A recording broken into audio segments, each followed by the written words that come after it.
O'Neary, there's a lot of sources, I guess, for prospects and help personnel-wise for the Cubs. Could you talk a little bit about some of those resource areas for the Cubs? Well, outside of the amateur draft, which Tim Wilkin and his staff oversee, my assistant Paul Weaver is the director of international scouting.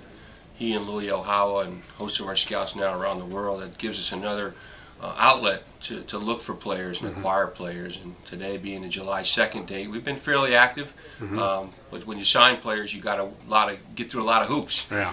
We've got to get players. You got to get the contracts approved in the commissioner's office. So hopefully we'll be able to narrow down some guys and add some guys in this year. But we have 2 clubs right now in the Dominican Republic that play throughout the summer. They're short season teams, very similar to what we have in Mesa, Arizona, and Boise, Idaho, and we've got 68 players under contract right there, and it's just another source for us to add on every year and bring players in to the system.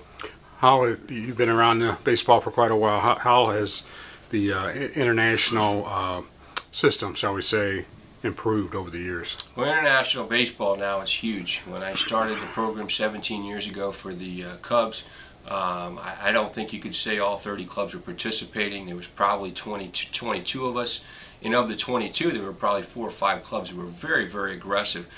Today, of the 30, it's almost 30 for 30. Everybody's aggressively out there looking for the next diamond in the rough. And the Cubs, I know Tom Ricketts has talked about devoting more resources to improving that aspect of your system, right?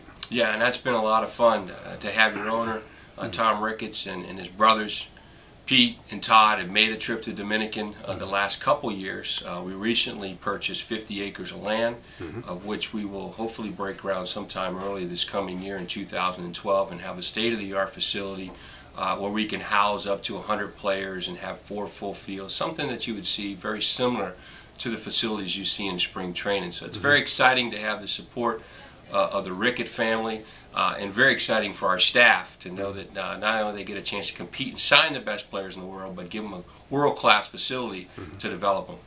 And it must make you very proud to see a kid like Castro performing so well at the big league level, right? Yeah, it's exciting when you see a kid like that come through the system. It's exciting for the scouts who signed him, and for all the coaches, Dave Bialis and the staff that have had a hand in his development, and obviously getting a chance to see him go out there and perform every day. It's very exciting. I guess there are not a whole lot of secrets in this business anymore with the internet and everybody being so sophisticated, each organization, about finding players, right? No, there's no secrets out there. You've just got to be aggressive, and hopefully we make better decisions than everyone else, because we're all looking at the same players. At the end of the day, it's who signed them and who was lucky enough to develop them in the likes of a guy like Castro. You just want to make sure they're playing for you, and you're the lucky guy that say you had a hand in on it. All right, great. Well, good luck. Thanks for your time. You got it. Anytime. All right.